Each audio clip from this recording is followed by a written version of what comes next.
The 27 guys on stage, I mean, will the best guy ultimately win or place in the top 3? Well, you know, who is the best guy? Yeah, It's a matter of opinion, right? Because it's subjective. Is you have 7 people judging there, and what they'll do is they have 7 scores, and then they'll eliminate the highest and the lowest. So you end up with 5 scores from 5 people, and we have a criteria, you know, for the judging process that, you know, it's bodybuilding. So you're obviously looking for muscle mass, but the muscle mass should be proportionate. So it should be proportionately distributed. And of course, contest condition in bodybuilding means very low body fat, extremely low body fat. What kind of percentages are we talking? You know, I'm not sure that there's really an accurate way to measure body fat. I think underwater weighing is probably the most accurate, but I never had access to that. We used to use skin fold calipers, but I found once you get below a certain level, they don't read that well anyway. And ultimately, it's like you got judges and the crowd sitting here and looking at you on stage, so they don't know what your body fat is. They can't measure it. So, but I would guess that my body fat was somewhere around getting down to 3%. It was super low. I remember a couple of contests when I was professional at first. I was walking around backstage, and you know, backstage is a wooden floor like this, right? And like literally my feet were really hurting me, and I was limping, and people were like, "You okay, dude? You cramping up or something? You dehydrated?" I'm like, "No, my fucking feet are killing me." And I couldn't understand why my feet were really hurting me until I looked in an anatomy book and I saw there's a fat pad under the heel and under your ball of your feet. There's a pad there, like, you know, cushioning.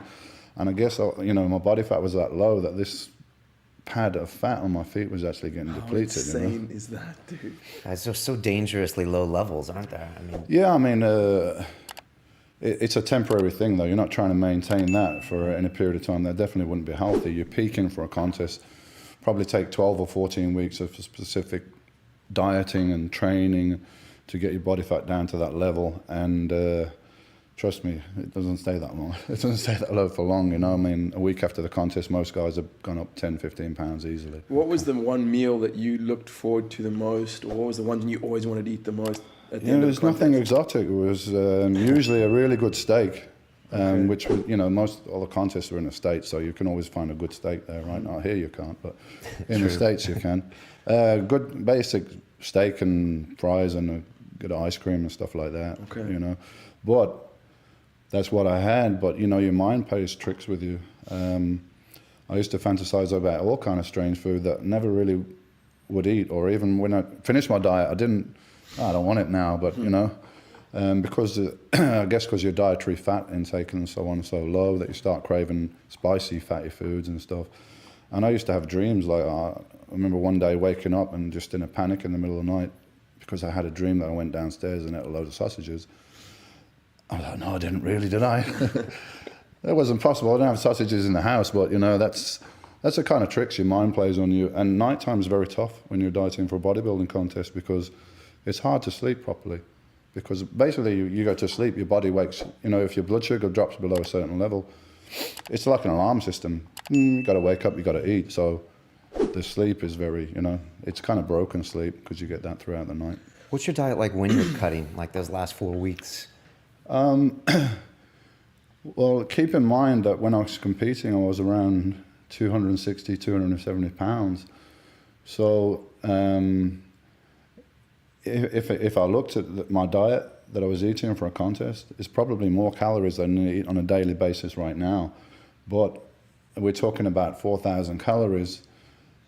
But in the off season, I'll be like 6,000, 7,000 calories. So it's quite a drop gradually from that level. And of course, you know, you carry massive amounts of muscle tissue and you're working out and everything. So there's a lot of demand on your body. But it's over a period of time. I generally try to lose 2 or 3 pounds a week over about 12 weeks or something like that, you know. Typical diet was mainly lean proteins like egg whites, chicken breasts, protein shakes, maybe a lean beef. Those were the protein sources.